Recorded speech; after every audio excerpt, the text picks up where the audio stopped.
जरा सोचिए, एक ऐसी जगह के बारे में जहां हिमालय की बर्फीली विशाल चोटियां सीधे तौर पर हमारी सदियों पुरानी रहस्यमयी कहानियों और पौराणिक कथाओं से टकराती हैं। मतलब एक ऐसी छिपी हुई लोकेशन जो आज की इस मॉडर्न भागदौड़ वाली दुनिया से बिल्कुल कटी हुई है, जहां खतरनाक एडवेंचर और एकदम गहरी शांति दोनों एक साथ एग्जिस्ट करते हैं। आज की इस खास चर्चा में हम उत्तराखंड के ऐसे ही अनदेखे और अनछुए खजाने को डिकोड करने वाले हैं। तो सबसे बड़ा सवाल ये उठता है कि आखिर ऐसा होता कहाँ है। हिमालय की आसमान छूती चोटियां और देवी देवताओं की प्राचीन कहानियां, ये दोनों एक ही पॉइंट पर आकर कैसे मिल सकती हैं? देखिए, ये कोई किताबी या ख्याली पुलाव नहीं है।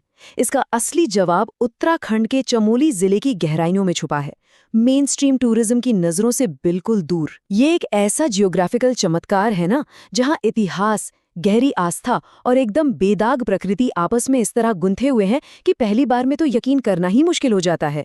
अब आप खुद सोचिए, आज के टाइम में सबसे बड़ी प्रॉब्लम क्या है? जब भी हम पहाड़ों पे जाने का प्लान बनाते हैं तो दिमाग में सबसे पहले क्या आता है? लंबे लंबे ट्रैफिक जैम, ओवर टूरिज्म, हर तरफ शोर और बेहिसाब भीड़, राइट? आज की इस तेज दुनिया में सच्ची और असली शांति खोजना लिटरली इम्पॉसिबल सा हो गया है।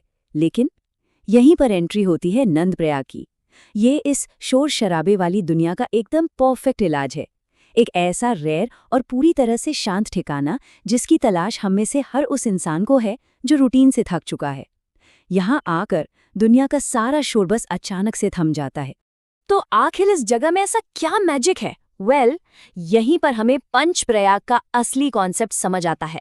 अगर आपको नहीं पता तो बता दूं कि हिंदू धर्म में अलकनंदा नदी के 5 सबसे पवित्र संगमों को, यानी जहां नदियां मिलती हैं, उन्हें पंचप्रयाग कहा जाता है। और नंदप्रयाग इन्हीं में से एक बेहद इंपॉर्टेंट और पावरफुल संगम है। जरा इमेजिन कीजिए, एक तरफ से बिल्कुल शांत और गहरी अलकनंदा नदी बहती हुई आ रही है और दूसरी तरफ से फुल स्पीड में मंदाकिनी नदी। इन दो बेहद ताकतवर नदियों के आपस में टकराने और मिलने का वो नज़ारा इतना मैजिकल होता है ना कि उसे देखते ही माइंड में एक अलग लेवल की असीम शांति फील होने लगती है। और इसके पीछे की जो कहानी है, वो तो सच में माइंड ब्लोइंग है। मतलब, ये सिर्फ दो नदियों का कोई नॉर्मल जंक्शन नहीं है। मान्यताओं के माने तो ये वही प्राचीन और पवित्र जगह है जहां राजा नंद ने भगवान विष्णु को खुश करने के लिए सालों तक बहुत ही कठोर तपस्या की थी। और सबसे अमेजिंग पार्ट पता है क्या है?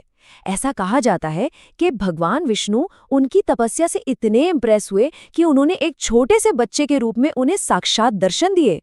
और बिल्कुल सही गैस किया आपने।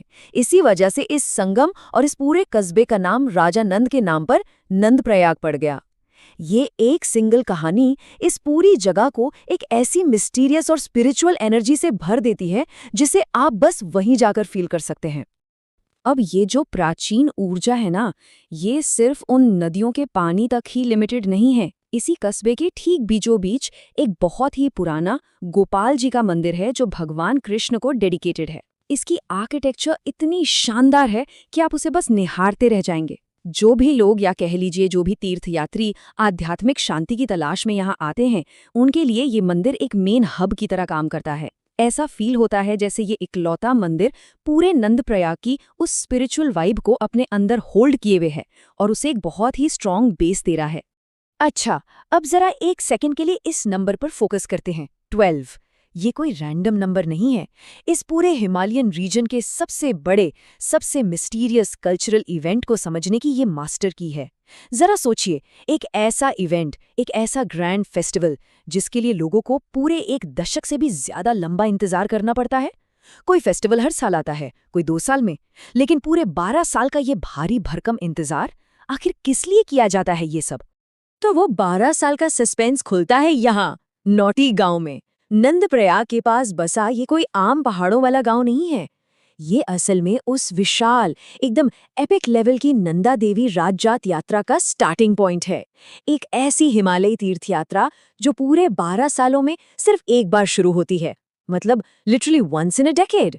ये गांव आज भी ट्रेडिशनल गढ़वाली कल्चर और हेरिटेज को उसके सबसे प्योर, सबसे अलाइव फॉर्म में संजोकर रखे हुए हैं।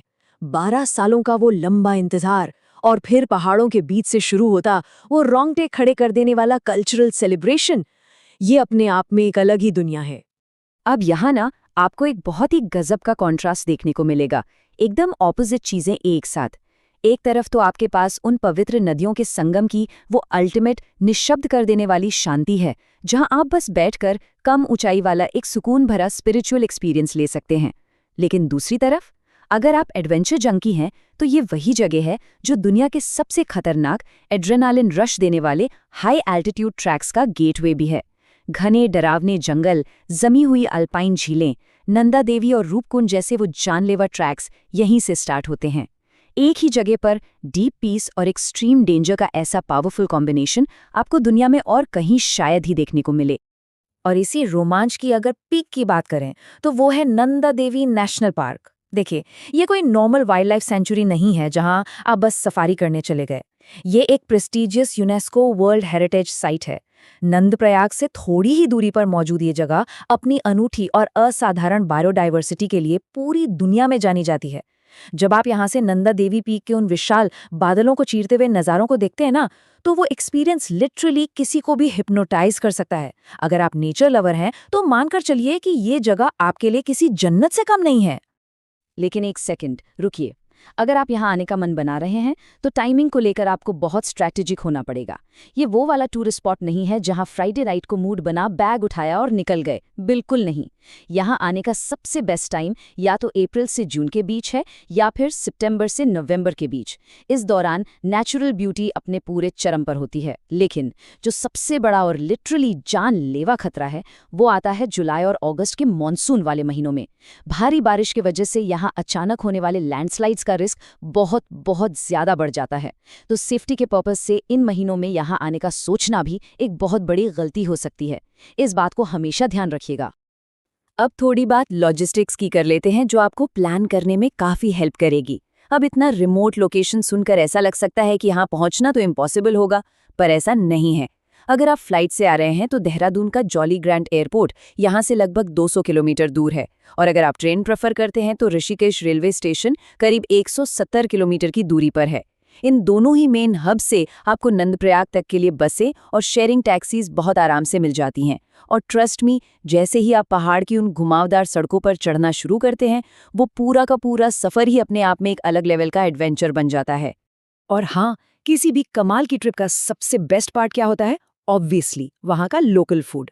अब देखिए, यहाँ आपको बड़े बड़े फैंसी फाइन डाइन रेस्टोरेंट्स तो शायद ना मिले, लेकिन पहाड़ों के उन छोटे छोटे ढाबों में मिलने वाला असली ऑथेंटिक गढ़वाली स्वाद, उसका कोई मैच ही नहीं है।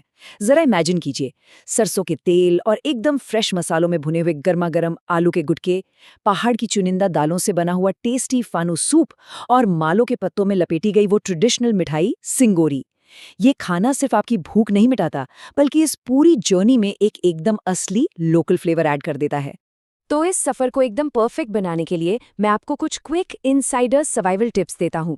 सबसे पहले तो ये कि ये एक बहुत ही गहरी धार्मिक आस्था वाली जगह है, इसलिए लोकल कस्टम्स और ट्रेडिशंस की रिस्पेक्ट करना सबसे ऊपर होना चाहिए। दूसरा, हाई ऑल्टीट्यूड पर डिहाइड्रेशन बहुत जल्दी होता है, तो लगातार पानी पीते रहना मस्ट है। और सबसे इम्पॉर्टेंट बात, यहाँ आपको हर नुक्कड़ पर एटीएम या कार्ड मशीनें नहीं मिलने वाली, इसलिए अपने साथ अच्छा खासा कैश ज़रूर कैरी करें। और हाँ, अगर आप पीक गर्मियों में भी जा रहे हैं ना, फिर भी शाम होते ही यहाँ की ठंडी हवाएं आपको कंपा सकती हैं, तो कुछ वार्म क्लोथ्स, कुछ गर्म कपड़े पैक करना बिल्कुल मत भूलिएगा। तो इन सब चीज़ों को जानने के बाद एक बात तो एकदम क्रिस्टल क्लियर हो जाती है, नंदप्रयाग सिर्फ एक और रैंडम टूरिस्ट डेस्टिनेशन नहीं है। ये एक ऐसा रेयर और पावरफुल संगम है, जहां हिमालय का वो वाइल्ड, अनटच्ड नेचर और सदियों पुरानी आध्यात्मिक शांति आपस में पूरी तरह से ब्लेंड हो जाते हैं। और ये सब देखने और समझने के बाद ना, हमें खुद से एक सवाल पूछने पर मजबूर होना पड़ता है, क्या हमारी इस मॉडर्न, हमेशा दौड़ती भागती जिंदगी में हम इस तरह की असली और गहरी शांति को कहीं पीछे छोड़ते जा रहे हैं? क्या हमें भी अपनी इस रेस को पॉज करके एक बार ऐसे ठहराव की तलाश नहीं करनी चाहिए? इस बारे में जरा सोचिएगा जरूर। आज की इस चर्चा में हमारे साथ जुड़ने के लिए आपका बहुत बहुत शुक्रिया।